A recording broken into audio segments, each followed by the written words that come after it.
Hello, Dandelion community. Oh my goodness, I've missed you all. I've missed my community. But it is so good to be back in this chair on this microphone with somebody amazing today, ladies and gentlemen. I have with me Educator Mike in the house. Educator Mike.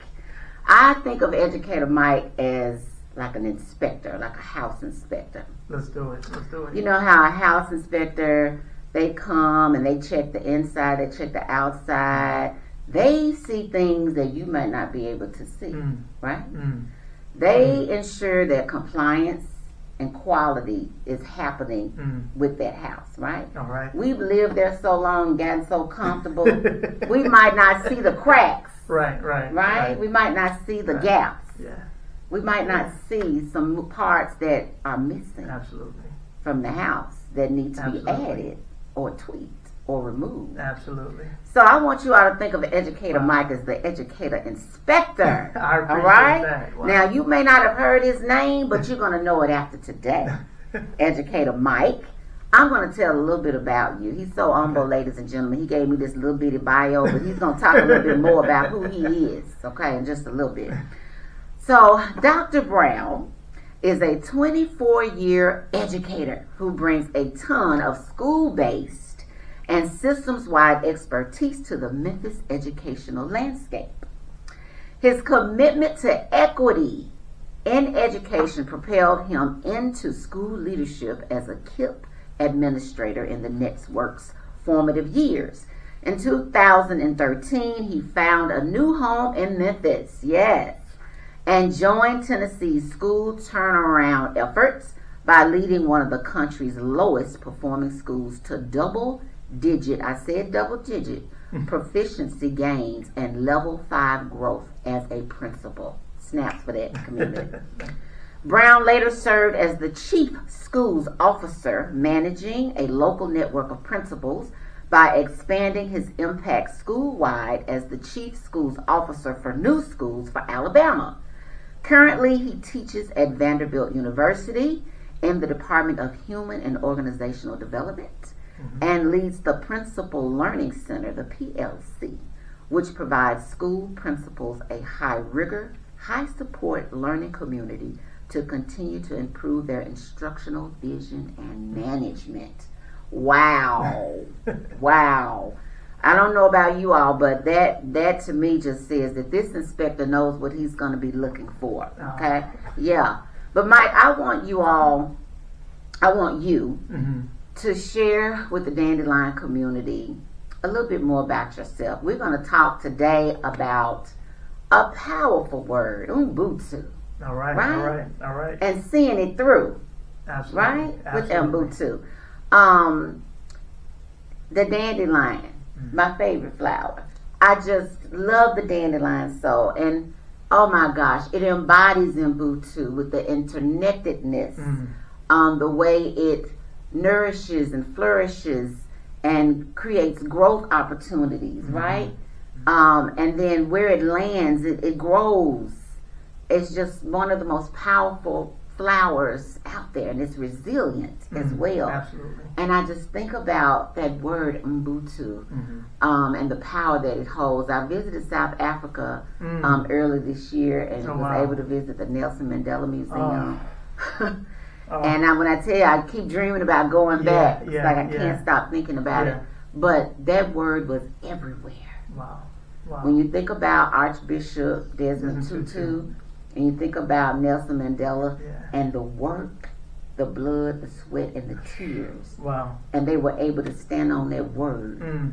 Right? And So you're going to talk a little bit more about it. I'm not going to give it all away because I want you to tell. But before we get into that, I want to let the community know what we're going to dig into today and how it relates to where we are with our children and our community. And so many parents right now, we just don't know what to do with our children. But tell us who is Mike? Who is Educator Mike? That you told us about your professional life, but how did you get here? So so for one, thank you, and the Dandelion community. For one, that was a beautiful intro, and I love hearing about why the Dandelion was chosen, and that's amazing, and the connection. I just thank you for the work that you're doing. I thank you for keeping this topic and topics like this alive for our community. Thank you. We talk about flowers, flowers need to be watered, Yes. they need to be nurtured so that they can continue to grow. And when we stop doing that, all things die. And so the fact that you are bringing and highlighting these topics about community revitalization and what we need in the community, it helps keep the dreams of our people and our ancestors alive. Yes. So thank you so much for doing this. Thank you for running this platform. And thank you for the Dandelion community who listens in and is tuned in to help this conversation flourish. So thank you for doing this. Thank you. And it's so interesting. So we talk about you mentioned this idea of being an inspector. And so now I'm just kind of sitting with that and I'm like, man, what does it mean to be an inspector? And so when I think about being an inspector, I guess in this educational space is like any inspector, a house inspector, I imagine that they don't sleep much. I imagine that, that while it's beautiful to be able to go into houses and people are excited about the houses that they have and, but the inspector's job is to go in there and say, well, what can we do better? And so the problem is that you are brought in because you're looking and you're brought in specifically to say, well, what's not right? What's not okay? And so that is overwhelming. And so it is hard because as somewhat of an inspector, you always see the flaws in what we're trying to do, recognizing that people are trying to do a good work. And so that's the space that I do live in. And so you named it. So now I can't ever forget the idea of being an educational inspector. But me, how I got here. So I am now 24 years in education, right? Which sounds crazy. I'm 45 years old. I can't believe I've been doing anything that long. Wow. But I've been in education for 24 years. And my wife, I also want to celebrate her. She's 23 years in education. Yes. Also, as a school principal, former school principal, and now works with a number. She works with Black male educators in Man Up right here in Memphis. And so I love the work that she's doing. I want to celebrate her as well. And we push and encourage each other to do this work well. Love it. But I grew up in this, and not necessarily just through education, but grew up in the idea of service to community. So we talk about, who we come from. It goes a lot farther than just our wonderful parents. It goes back to our ancestors. I have been to the slave plantation that my family worked on. And my family, in our American experience at least, goes back to slave plantation in Virginia, the Upshur plantation. And I go to that plantation regularly, a few times a year. And I just go and I just stand there and I look at the cotton fields and the now dormant fields that lay there and the houses that are on that property, and just realize that, we talk about the blood, sweat, and tears. That land is soaked with the blood, sweat, and tears of the people who I am honored to have their last name, and to continue on their legacy. And I know that, that them being brought to Virginia through slavery and kidnapped, and our people being literally, having our entire history interrupted, kidnapped, shackled together, put on ships, and taken to places around the world. And my family being brought here, I recognize that they would have never imagined at the worst moments of their lives that they would have a great, grandson, 7 generations removed, who was able to sit and speak with the fellow educator on behalf of education. Knowing that education was one of the just most basic rights that were denied them, and to understand that that they now have a descendant who is doing this every day to make them proud. And I do this and understand I carry all their messages. I carry their messages. I carry all the things that they want to tell us. Like they pass down from generation to generation. They pass it down to my great grandparents and my grandparents, who I had such a chance to learn from, and they pass it down to my parents. And so those people might not have had the degrees that we are blessed to have. They did not have the opportunities in this country that we are blessed to have. But I promise you that they taught me more than any PhD in this country could ever teach me. And so whenever I walk into a room on behalf of education, I'm bringing them messages, not just those I learned on text. Yes, and you did it. I want to just share how powerful your messaging is, and how you were able to elevate a space in reference to your ancestors, and your heritage. So, ladies and gentlemen, Mike and I, first we made a connection because he's a mentor. He didn't mention that. And he's also a member of an amazing fraternity. Phi, the only fraternity, the best fraternity, Omega Psi Phi. Shout out to all of my good brothers out there. Yes. And so you're a mentor for the Lamplighters. Yes. Right? Yes. And so you and I were having a conversation as you all were preparing to implement activities for the young men. And we happened to talk a little bit about trauma informed, which we immediately connected on that. Yes. But most recently, you all were having a ceremony for the young men, just celebrating them and all the work that they've done. Congratulations to all of our Lamplighters, past and present. Absolutely. But you opened up with Ashe. Yes.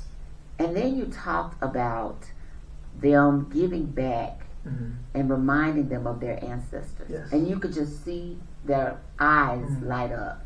And you can also see the parents lean in.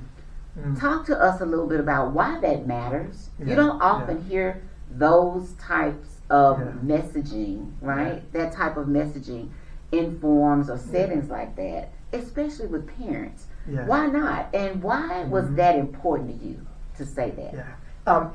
It's so interesting because, you know, whatever audience you're in front of, there can't be just one message for everybody or one template message. I really have to sit and just spend time and think about who I'm speaking to. And so whenever we're blessed and privileged enough to get a chance to be in front of our village, like, and I said about sleep, like, I don't sleep before moments like that. I just don't. And I feel like because it's heavy, and I don't, whether you're speaking to one person, whether you're speaking to 5, or whether I'm speaking to 100 or 1,000 people, I realize that the job is to translate messages in years and decades and centuries of institutional knowledge of our people to the people who are sitting in front of us. And it's heavy because I recognize the position that our people are in today in our country, and I'm not happy. I don't think that any of us are pleased. I don't think that any of us are comfortable where we are. And I think that the desire is for our people in this country to move ahead in spite of the obstacles in front of us. And so when you get a chance to speak to our people, it's a heavy moment. And I feel like the message is heavy. And you have to speak to where we are and who we are. And I think that when we don't start with our history, it leaves us to have to grapple with the context of what America says we are today. Wow. And that is inadequate. I don't ever want our people to fall for or to listen to or to be duped in the way this country has codified and named our people and what they have identified. It's interesting, this country, you know, we do all this studying of people, but in our situation, you know, we have been historically deprived our human rights, civil rights, you know, living wages, denied, you know, basic humanity. And instead of people moving our country towards a place of justice for all, they study our pain. And once again, and then they kind of, you know, they study our pain, and then they say, well, what's wrong with them? And then they, without asking us, they watch us from the outside, you know, and then they diagnose what they think is wrong with us, and no one ever asks what happened to us.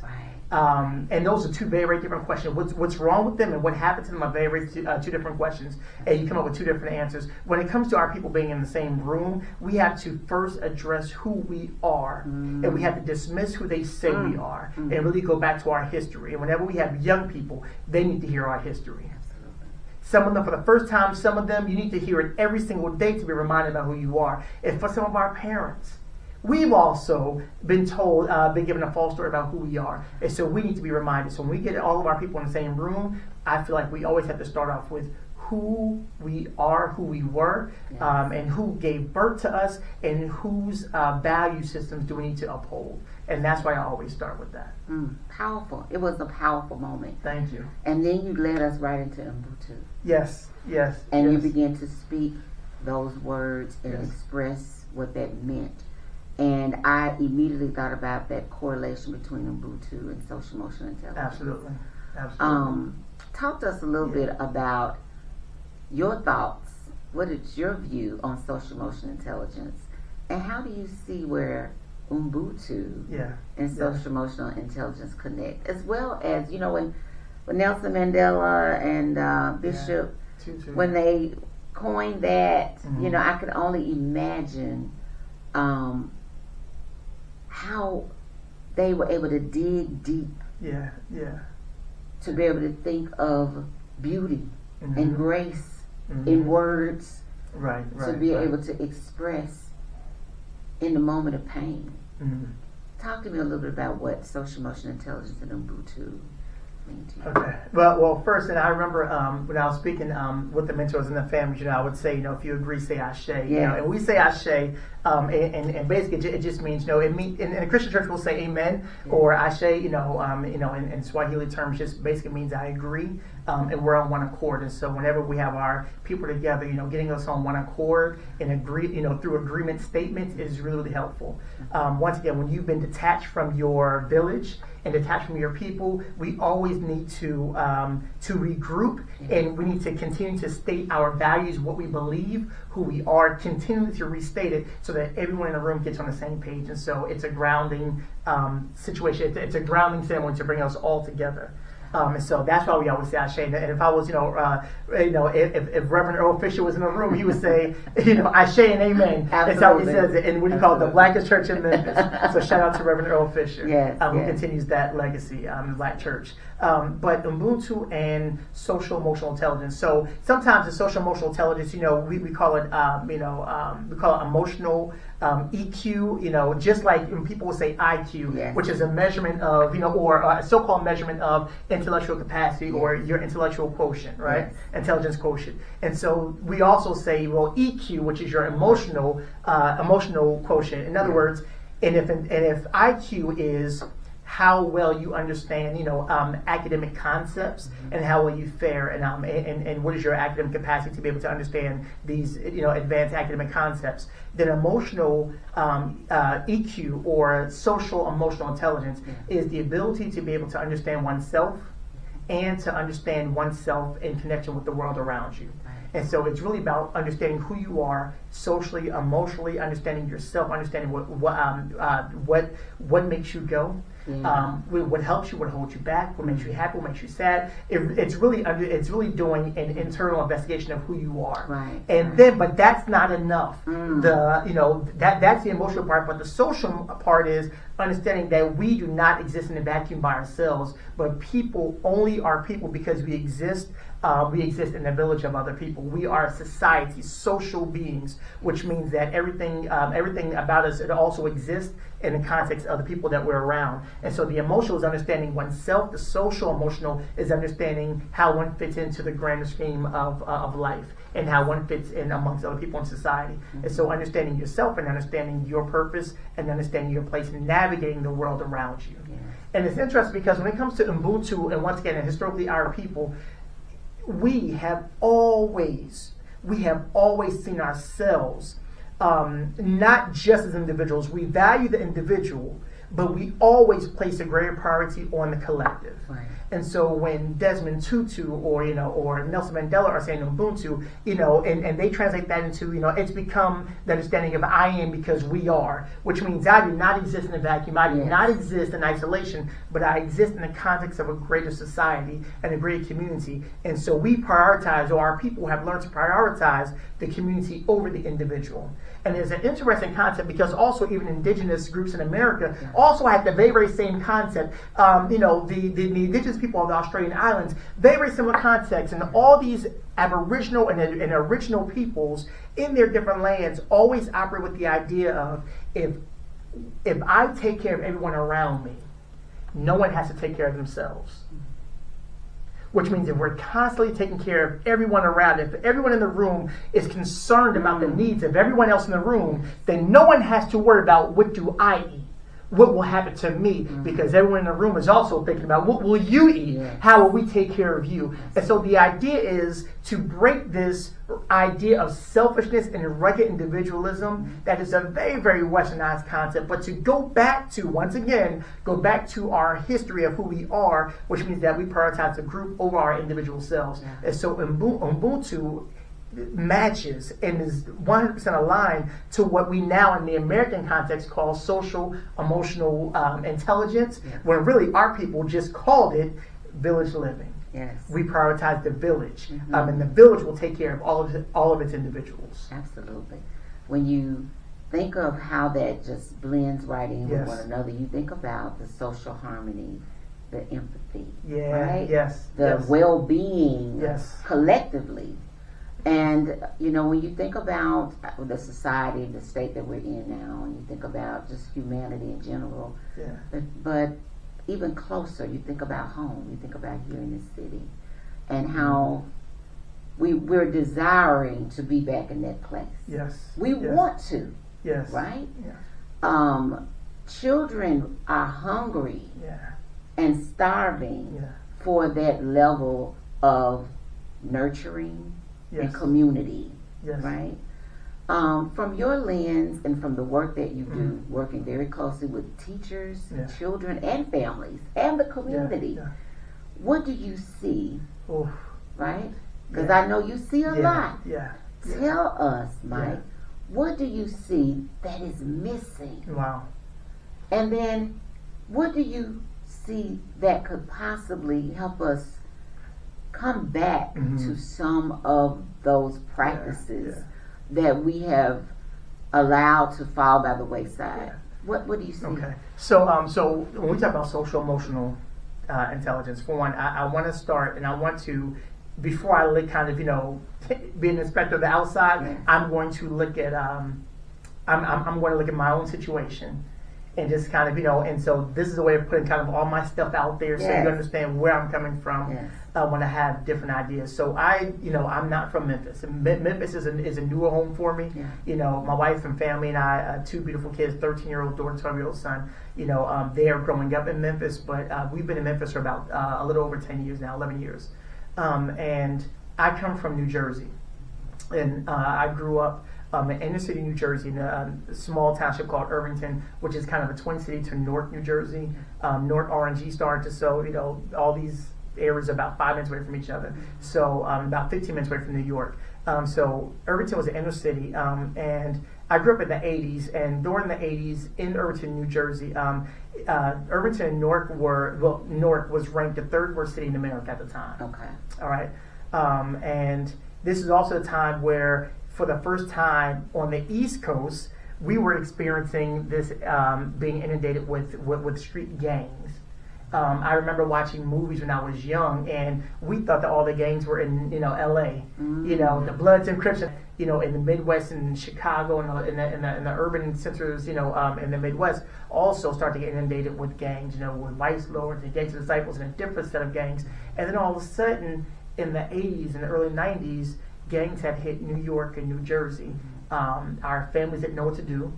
The law enforcement didn't know what to do. They were reallocating all their resources, you know, from street cops to now gang enforcement. And with increased gangs came increased violence. It came increased drugs. It was known as Irvington was known as the carjacking capital of the country. And so in the 80s, and so in Memphis, we've seen an uptick in that in the last 4 years. And I remember going through this. I feel like every time I move, you know, somewhere, like, you know, so I was there for the uptick in New Jersey. Now I'm in Memphis as we're seeing an uptick in this. But mind you, just very, very similar situations. But that's where I grew up. And also, just to put, just to understand where education was, also in my city growing up, I didn't just come to education as someone who said, just, you know, I want to be a teacher. That was not my desire, not my goal. But I was in school, and this is different from Memphis, but in the Northeast, we used to use SATs for our high school placement, you know, in college placement, rather than ACTs. And at that time, SAT scores, the perfect SAT score was a 1600, 800 ELA, 800 math. Well, there was only one high school for my entire city that everybody went to, and the average SAT score was an 820. To get to college, you're talking about 1,200, 1,300, a selective college 1,400. The average SAT score, and I remember, we all, in our city, we all went to one high school. The average SAT score was an 820. So that's where we were just, you know, struggling in education, struggling with crime, struggling with economics. And that's what I grew up in. I want to say made it out, but I don't, I made it out. I made it to college. I went to Hampton University, got to Virginia, and I never looked back and never went back to New Jersey. But so many of my friends did not make it out. And now, to me, I don't think the goal of our communities is to make it out. I think the goal is to give back and revitalize it, and rebuild our communities. And so, although I moved away from New Jersey, I've given my entire adult life to serving communities like mine in Irvington, New Jersey. But so many of my friends did not make it out, which made me an anomaly. It made me an exception, and nobody wants to be an exception. I want success to be a rule for my people. I want it to be what we do. And I realized that that even that in all caste systems, they allow a few success stories. And while some may brag about being that, I'm hurt because a lot of my friends did not make it out of that. And I look at in Memphis right now where we celebrate an anomaly. We celebrate someone, but it is a really, really it's a messed up game when the majority of people in an area are not to succeed, and then we just celebrate the few that do. And so the goal is to make sure that all of us are succeeding. And so when I look at Memphis, I see the same types of things happening in 2024, where the majority of our students are reading below grade level. In case people, just once again to understand academically in Memphis where we are, according to the 2023 TCAP, assessments, roughly only 21% of our students are proficient in math, and I think 22% are proficient in ELA.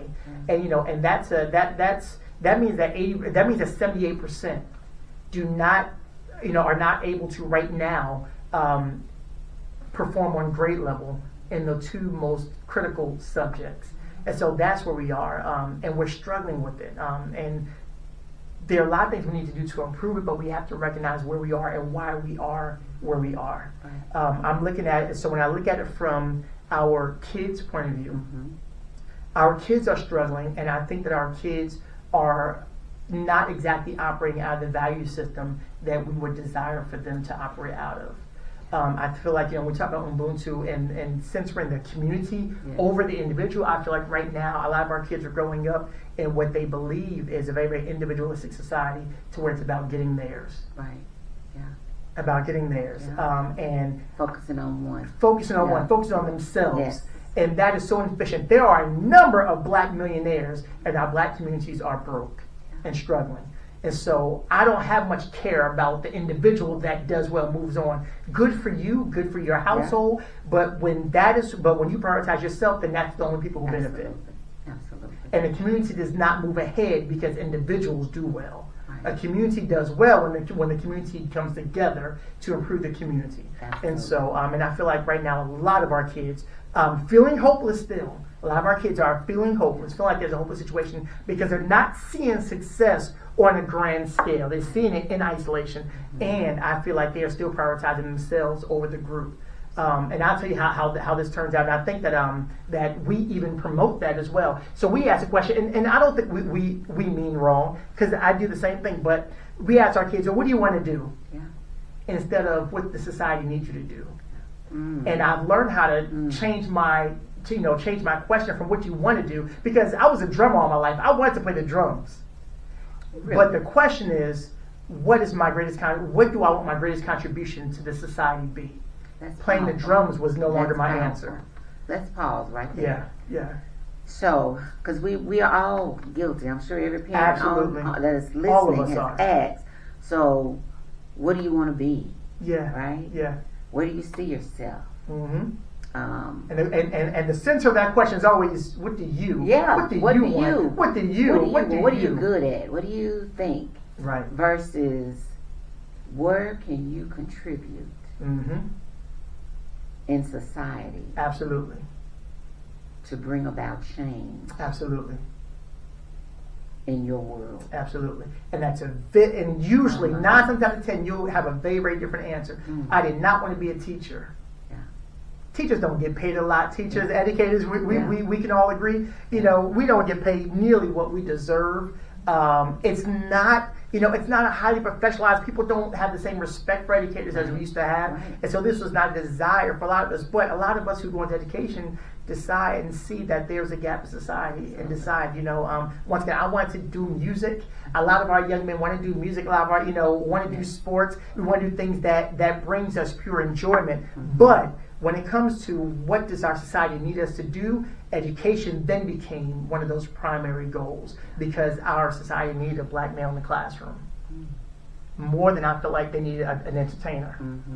And so I made my choice, and I feel like we should reframe the way we ask kids, and once again, and even the way we ask kids places the value system on it. If we say, what do you want to do, then you place the value system on them. It's whatever you want. Absolutely. But no, it's what does our society need, and that will lead to a different answer. So you've given us two questions to reframe. Yes. One is not what's wrong with you, but what happened. What happened? And not asking our children, what do you want to do, but what is it, right? Right. That you can do to contribute. Absolutely. For the betterment of your community, your society, etc. Absolutely. Okay. Then what you do is you place priority on the community. Yes. You place the value system on what does the community need, and then you look at your individual skills, your individual desires, and then you say, well, these are the things I enjoy doing. This is what I'm gifted at doing, and this is how I'm going to use that gift to make my society better. And that shifts that individual ego. Absolutely does. And it helps to, because the reconciliation, going back to Ubuntu, the reconciliation, the cooperation, and well-being, as a community. We can't get to that if we're working in a silo, as you mentioned. Absolutely. To save me, uno. Absolutely. Okay? Absolutely. But to reframe our thinking and our mindset, thinking in terms of us. Absolutely. Then we can grow and flourish out. So, and I want to even take it a step further and think and consider this. So, when you look at a lot of the research around social emotional intelligence, social emotional learning, all of it, once again, is still research that centers around the individual. Absolutely. Which is not research that we do. Right. And so, if we, so when we look at our research, I go to our God bless all of our, ancestors that were researchers that passed on, and their work was never celebrated worldwide because of the color of their skin. But Dr. Ivan Van Sertima, I want to call him out. Dr. Henry Clark, Dr. George G.M. James, Dr. Sheikh Anta Diop. These are our African and African American scholars who were writing and researching about what we now call social emotional intelligence, but they call it communal living. And our research right now always talks about, the individual. Even the idea of social emotional intelligence, being about understanding yourself and understanding the world around you. We always have studied the world around us, and it made sure that we understood and were operating in the best sense of what our community needed. So social emotional intelligence is not what our ancestors would have called it. Right. It was just what they called community, which naturally, Ubuntu naturally means that we're not looking at ourselves first, we're looking at the community, and then we are aligning ourselves and our values and our needs and our emotions based off of what society wants and needs from us. Absolutely. And so I would like for us to reframe it in our society and stop putting ourselves first, but put the community first, and then getting aligned with what our community needs from us. Absolutely. Thank you for that. That is powerful. And when I think about Ubuntu and how, for me, it's, I was introduced to it really from Pastor Dr. Raza Nichols, who also practices a lot of our African spiritual rituals and practices. And so she would always end service with that. And tell us that we're better because of who we are. That's right. I'm better because of who we are collectively than me standing right here. Absolutely. So with that, and when I think we have so much data now on social emotional learning, social emotional intelligence, in reference to how it impacts academics, how it impacts child social emotional well-being. The impact that it has culturally, responsible decision making, Yeah. etc. Why don't we hear more about schools really building up from that space? Because it appears from the data that it's going to be almost impossible to get the academic performance where it needs to be if we don't deal with what's happening with children socially and emotionally, considering some of the trauma, not to mention COVID and way before that, the historical trauma that we failed to even discuss in our communities. But why aren't more schools leaning into social emotional intelligence and learning? That's a heavy question, and I wish we would dive into it more and deal more with it. So I have both the educator side as well as the parent side, and the human side of it. And so the human side and on the parent side, we want to, but for one, period, all students when they walk to school, we want the goal of schools for students to feel safe, seen, and supported when they walk in. Yes. That's it. And this is before any academics happen. We and I talk about, how do schools create trauma-informed practices, or how do you become a trauma-sensitive school? Yes. And so that's the premise. Create a school environment where 100% of students feel safe, seen, and supported as they enter the building. And so when you make that, once again, a priority, then and not just academics, but when you make sure that all students feel safe, seen, and supported, you are starting to create an environment that does embrace this social emotional intelligence and social emotional learning and these trauma sensitive practices. Now, we'll say this. There are a lot of schools, and this shows exactly what we do and what we prioritize. I don't mean to speak ill of any of our teachers and principals, because I know that we do a hard work. Yes. And there are so many pressures, performance, in a situation that sometimes seems impossible for us. And so thank God for all of our educators who go in and do the work every day. Shout out right now. Shout out. Right now. Shout out. But educators, I want us, if we can block everybody else off and just talk, one-on-one, just educator to educator, no blame. I want us to consider this. We call our kids scholars a lot of times. And we'll say, we call our students scholars. Yeah. I want us to go back to saying children.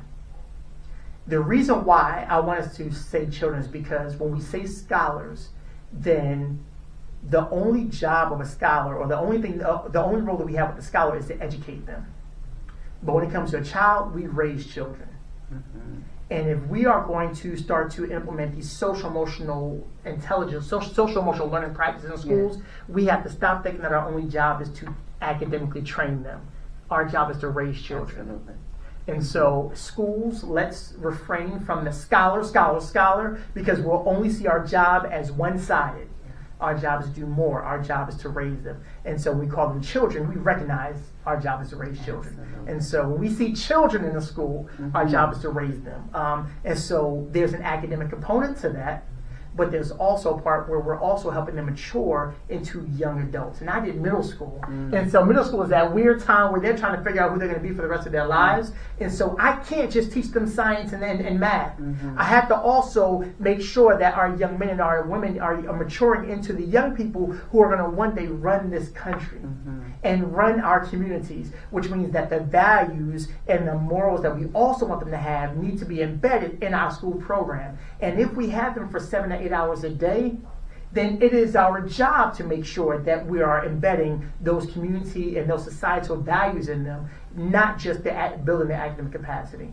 And so when schools are not taking the time to do that, it's not because schools don't care, because as educators we care, but we're rushing to try to close academic gaps. Absolutely. And unfortunately, the mandates that are put on schools from the state level and then from the federal level are all about the only measure that states measure schools is by what did you score in math, what did you score in ELA. No one ever asks our kids, do you feel safe in school? Do you feel better? Yeah. Do you feel cared for when you walk into the building? Absolutely. And so when that's not on the test, you stop studying that part. And so educators, unfortunately, we have to try to close the academic gap. We've dropped the ball on just helping raise our children and nurture our children. So I want us to go back to that. I want us to go back to that. Because scholar immediately says perform. Absolutely. Okay? We got to academically perform. Absolutely. Point blank, period. But like you were saying, to say children, then my lens is different when I see it. Yes. Right? Because you every child, I'm going to look at every child differently. Absolutely. You're going to learn differently. I'm going to meet you where you are. There's a different sense of nurturing that has to take place when I look at you as a child. I want you to be seen, heard, valued, right, and cared for, and feel safe. Absolutely. And then I'm going to ensure that there are some things in place for that to happen. Yes. And so unfortunately that's been negated. We have not. Yes. That has not been a platform, and you don't hear it spoken a lot in terms of educational spaces. So what do you think the common person, people that are listening now, you've got parents, you've got educators, you've got community leaders, you've got people that just want to do something, right? Right now, when you think about the educational landscape, you know, we're bleeding. We're bleeding. Parents want, children want to do better. Yes, right? Absolutely. What can we do right now in this moment to begin to have these conversations as a parent, right? On how they can partner. Yes. Okay? Yes. How they can partner with their child's school. Yes. To build in some of these practices and or use their voices in places and spaces to change policy. What can the community and parents do right now? Absolutely. All right. So I have I want to take this in a few different parts. I want to talk about I want to mention trauma that we're seeing. And I'm going to mention trauma because I also then want to talk about solutions and practices that we can all implement in order to improve the place where our people are right now. And I'm going to use Memphis very, very specifically. So in Memphis, and it's crazy because we study trauma. And let me say this first. Our students, according to our definition of social emotional intelligence, I need us to understand on this podcast, our young black children have high emotional intelligence, high social emotional intelligence.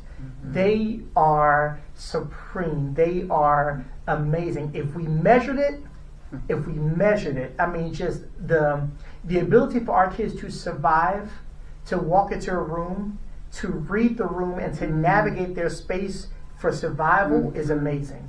The problem is that they should never have to do it. They should never, no 10-year-old young woman should ever have to sit there and monitor the room to understand, like, just we are surviving. We're surviving. And because our ability to be able to adapt in all different settings has been a matter of life and death for our people, we have that.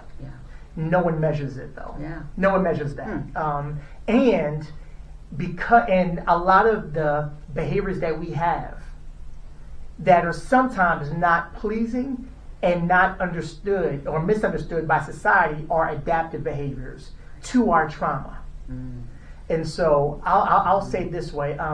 We used to, the first time we started talking about trauma was, remember in the 1950s, there was the DSM-4, which or the DSM-1, which is basically like a statistical manual of diagnosis and disorders.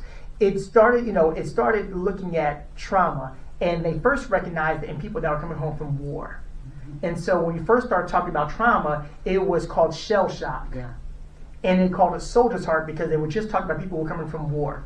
But then what they did was, they started studying, young people, specifically African American students, in some of our inner cities in the 70s and 80s, and they recognized that in some communities up to 30% of young people were showing the same symptoms that some of these soldiers coming back from war. Sleeplessness, impulsivity, impatience, frequent headaches, all these different things. not able to manage their anger and emotion. They were seeing these different things. And they said, well, how come these kids who had never been to war how come they're exhibiting the same symptoms as some of these soldiers? And so now, I think when it was in DSM-3, which was in the 80s, they stopped calling trauma or these things, shell shock, and they took out the word war from them and just put trauma. This is also a time where they discovered or diagnosed what they call ADHD. Yeah. And so all these things, so then they, and so we began to look at these things as just general traumas that soldiers used to have, but we're also showing in the Black community in some of our inner cities. And so we're dealing with that level of trauma, and as a school principal, I'm walking in, and what I saw was trauma on paper was different than what I saw in real life. What I saw in real life as trauma, and I promise I'll get to the answer, but what I saw as trauma was, I remember the young lady, who, sometimes she would act out in class, but it's fine. It was nothing past, teenage behavior. But she would have panic attacks, and her panic attacks would cause her to start screaming in the middle of class. And because, because there was nothing that looked physically wrong with her, people would think she was faking. And even as a principal, we didn't always take it, we didn't always take it seriously because there was nothing visible that was happening. But that's what trauma looks like. I never read about that. But I saw it happening, and because I did not, because I didn't put it together, I did not understand that was trauma. And so we treat it as discipline issues and not trauma. I remember a young man who was always had his head down in class. And in class, as educators, what do? We treat it as this kid is disengaged, you're not taking it seriously. But when I started studying trauma, I understood, once again, these symptoms that, that when kids are dealing with trauma and chronic trauma and stressors, a lot of times their body won't allow them to relax. And so in a place where they're not relaxing, they can't go to sleep. So when he kept coming to school and he kept going to sleep, trauma made me understand that school is where his body's relaxing. That's where you can find enough to go to sleep. Yes. So we had done a great job of creating this calm, sensitive environment, and he felt so calm. That's where he would go to sleep, which means at home, his nervous system was able to. Because at home did not feel safe. Yeah. Exactly. And so, and it doesn't mean that as educator, I started letting kids go to sleep, but it did help me understand that what I thought was disengagement. What I thought was disengagement was a trauma response, and we did something good. We created a calm, cooling environment for kids. But how do we then help make sure he feels that way at home as well? And so that leads to a difference. So once again, when we ask not what's wrong with them, but what happened to them, you come up with a whole different slate. So principals, teachers, I want us to understand, stop looking at kids when they're not doing what we want them to do, when they're not performing as well. Stop saying what's wrong with you and start looking at what happened to them. Then we come up with a different situation in which, how can I get this young man to rest so that when he comes to school, he's able to produce his best work? I remember there was a fight on the bus. Young lady not involved in the fight. She comes off the bus and she's screaming so much. I thought she was involved in the fight, and she was not involved in the fight, but she was screaming, "I can't take this anymore. I can't take this anymore. This is 6:30 in the morning." And just her seeing someone else get into a fight, the trauma from whatever in the past happened to her that triggered her, where she felt like she was going through an episode all by herself and she wasn't involved in the fight. Once again, I looked at it as a discipline issue. Why are you screaming? And I thought she was involved in the fight. Giving off PTSD. Right. Yeah. The question should be, what happened to them? So when you are thinking about what's happened to our young people, then we create a whole different system and a whole different educational program that helps them deal with these different things. And so what I'll say as solutions is this. I had to realize that I could not look to schools about how to heal trauma because we were just ineffective in it and we weren't well studied. Because I realized that academic performance was the number one thing we were all shooting for. We're not wrong for that because that's the only thing we're being measured for. Absolutely. But if I was really going to study trained for. That's all of our teacher education programs. So if I was going to, as a school principal, going to put my money where my mouth was, and if I was going to really create a school that really was healing for kids, and that we were going to raise kids and not just educate scholars, then I was going to have to step out of education. And so I started studying the military. The reason being is because who dealt with trauma for a long period of time. It was the military, and so I looked at the U.S. Department of Veteran Affairs, and I said, well, what did they do when soldiers were coming home dealing with trauma and PTSD? And I looked at 2 or 3 things, and I'll say this, and I want parents, I want you to hear this, I want teachers, I want you to hear this, for everybody who works with young people. Absolutely. The first thing that they did was for someone who's coming back home from war, besides take them out of their environment, and I know we can't always do that, but what the first thing they did was they created signs of care for these people coming home from war. And so whenever the Veteran Affairs got involved, they said, well, how can we keep showing these men coming from war that they are cared for? And so for educators, I want you to think, if we have a school full of kids who have dealt with trauma. Some of them manifest themselves in getting kicked out of class. Some of it's quiet trauma. They can still get straight A's and still deal with trauma. What do we do? Create a school where kids every day are experiencing signs of care from the school.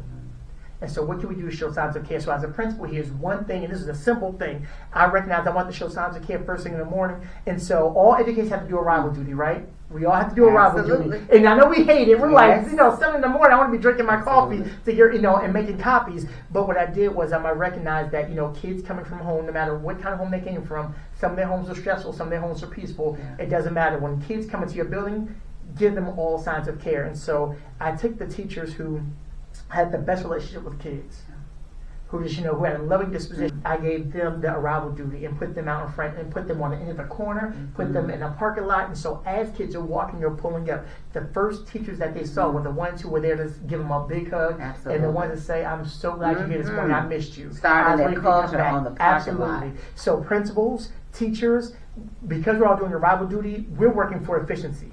Let's reframe that. Now, I'm not I'm not saying change what we do every day. I'm saying change our purpose. Change our purpose. And so reframe arrival duty, not for efficiency, but reframe it for the ones who the educators who the kids enjoy most, who just have a loving disposition, who show those signs of care for students, put them out in front so that as kids are coming on the premise, that's the first person that they see. And that can change the way a kid engages school for the rest of the day if the first person that they see is someone that they love. Absolutely. And so please reconsider that. Another thing it said was, the Department of Veteran Affairs said you need to give them a routine environment.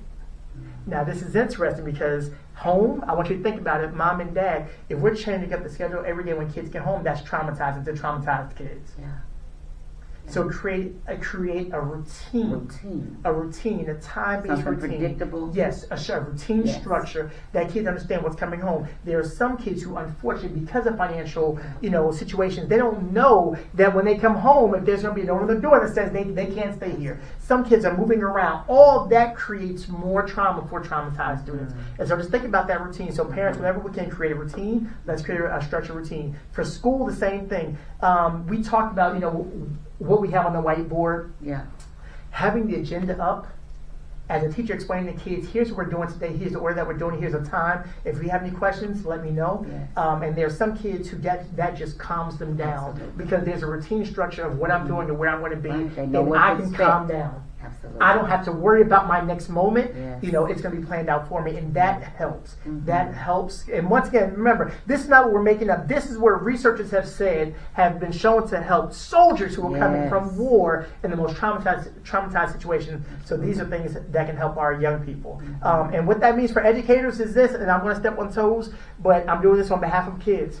Educators, if a reliable structure is what kids who live in traumatized situations need, one thing that is very, very unreliable to them, teachers, is when we're missing and when we take a day off. So teachers understand that when you tell kids, I'm going to be here for you every day and I'm going to help you, and they grow a loving relationship with you, and then on Wednesday you're not there, it throws them off. It disrupts. And now there's a stranger in your classroom all day that this kid is not going to bond with. Absolutely. And teachers, we know what we do to build relationships with kids. And so when we're absent one day every other week, that breaks the routine and the routine and structure that they need. And so sometimes just being where we say we're going to be for kids is the most calming routine that we can have for kids who are dealing with trauma. And the last thing I'll say is this. The Department of Veteran Affairs says also provide for them clean space. And I know that sounds, low level, but families, if our households are a mess and they're cluttered, that continually traumatizes students who are dealing with trauma. There's research that talks about Absolutely. A cluttered space Yes. mimics a cluttered mind. So I see how that can impact, Absolutely. your brain, how you function when you think about, your neural, Yes. and as well as your nervous system. Right. Your amygdala is sounding off like an alarm based on what you see around you. Absolutely. Yeah. Absolutely. And so those are some things that we can implement, whether you're at home or whether you're at school. And I'll say this to parents, and adults. As our kids are getting older, going back to who we were and applying this Ubuntu of togetherness, this sense of connectedness and social emotional intelligence, adults, remember that as we're raising these children, educators, as we're raising these children, not just educating these scholars, but as we're raising them, we are raising them for the world, not for us. And so parents, we're raising these children and we want to give them out to the world. And so be careful about who we're giving to the world. Take time with them, because the world is going to have to deal with the person that you raised.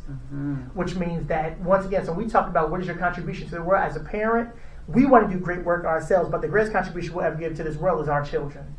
And so give our children who will do even greater works. And so the time that it takes to build kindness in them, take that time. Yes. The time that it takes to build a sense of community within them, take that time to build it with them. The time that it takes you to teach your kids to care about everyone around them and to do for each other, not just themselves. Take that time, because if we raise children who don't have those, then the world has to deal with selfish people. Absolutely. Who will not be contributors to the world. Educators, remember, we're educating kids for our society, not for ourselves. This goes a lot further than getting A's and B's in our class.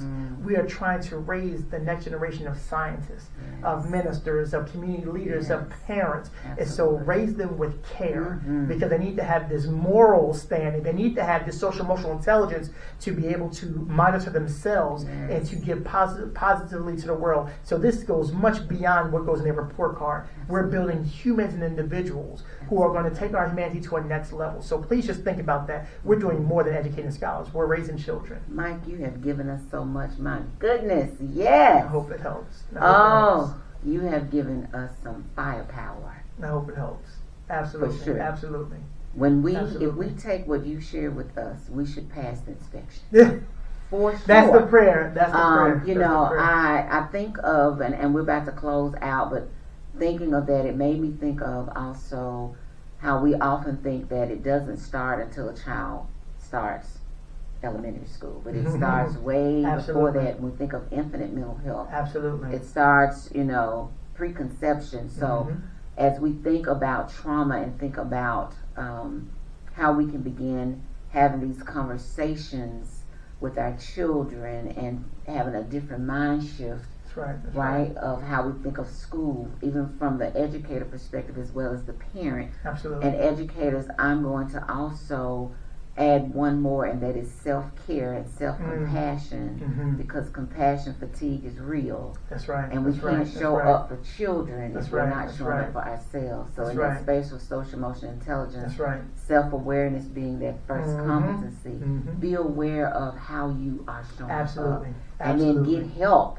Care for you, so you can be the best champion of care for our children. Absolutely. Well, Mike, I want to say, my goodness, what food you have given us, what seeds you have given us to be able to plant today. Thank you. I am so grateful. I'm humbled that you were able to come and share, take some time out of your busy schedule to pour into the Dandelion community today. Where can the Dandelion community find you? Do you have a space where they can contact you? I'm going to have them on my website. I'm going to have his information on my website, ladies and gentlemen. But if you have any questions for Mike, you can go to the website and put them in the contact form, and I'll make sure you get them. Okay, wonderful. But if you have somewhere where people can contact you, please share that out. Yeah, so I do terrible with this side of the work, but I'll give you these few handles. You can go to educatormikebrown.com. Yes. There's a website where you can just get some more information about myself. There's some videos and just some messages I'm sharing with the community. But I give out my email address, and so educatormikebrown@gmail.com. Easy enough. Yes. But also, if you are a school leader and you're interested in continually developing, to build your academic capacity or to build your capacity to be a great school principal, please then contact me on educatormikebrown@gmail.com, and I would love to talk about how we can continue working and developing our school practices and make sure that everything gets translated into improving the learning experience for students in their schools. Absolutely. There you have it, community. Go to YouTube and subscribe. Bring somebody along to listen to this podcast. You don't want to miss it. Please, please, please share it with a friend. Share it with your extended community. I love you all. Ashe. Go in peace.